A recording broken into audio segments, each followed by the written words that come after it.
My collision happened about every 2 years as I was growing up. Well, my collision with God occurred in the first couple years of high school. I got a taste of who He is and the love that He has for me and the love that He has for everyone. I guess my collision was not so fast and unexpected as most people's collisions are, but more slow and like colliding into God's arms.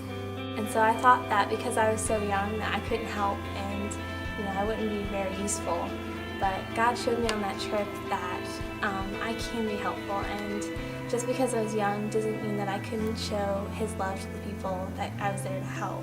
So then I started my search for God, and when I got to college, that's when I really found Him, and it was personal to me. So my first big collision with God was when I'm from Haiti, and we had this earthquake the 12th of January. It was something that I really desired and wanted people who had the same values as I did, and I really lacked that really close friendship with people. The people that I went down there with were thinking before I left that they didn't think I should be going, but God allowed me to go anyways, and later after the trip, they all changed their mind and were like, you were supposed to be there.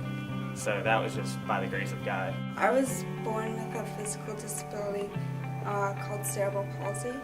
This affects my fine and gross motor skills on my right side, so my movement is kind of limited. But that doesn't mean that I see myself as limited or broken in any way.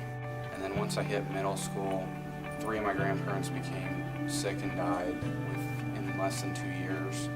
My dad was diagnosed with a disease called multiple system atrophy. All my family is okay, so how come, what did I do so good to have to deserve that?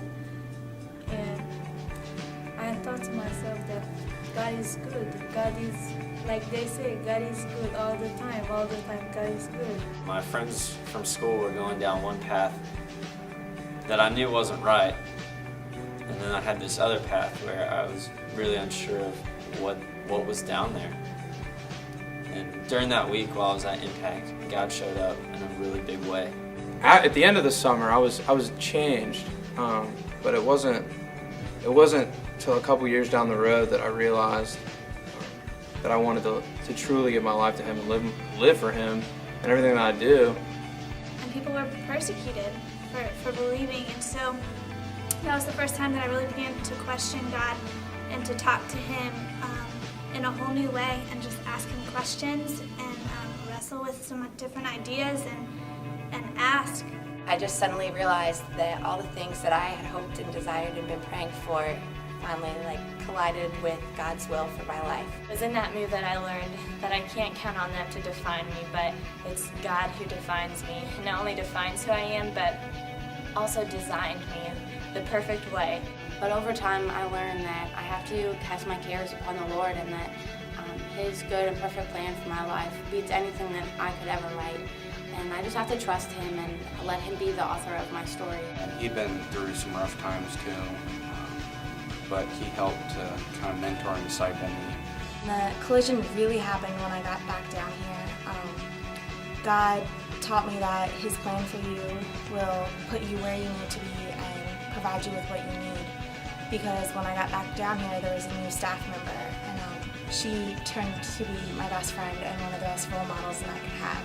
A few days later, we were at the Great Wall of China, and we were singing some praise songs, and this woman and her daughter came up to me, and the woman said, "I know you're God." God is constantly reminding me that I'm beautifully and wonderfully made, that He has handcrafted me, chosen me to do His work. This was my first big collision with God, and ever since I believe very much that God existed, because if He didn't exist, I don't think that I will be sitting here doing this video and talking to you about my experience of the earthquake in Haiti.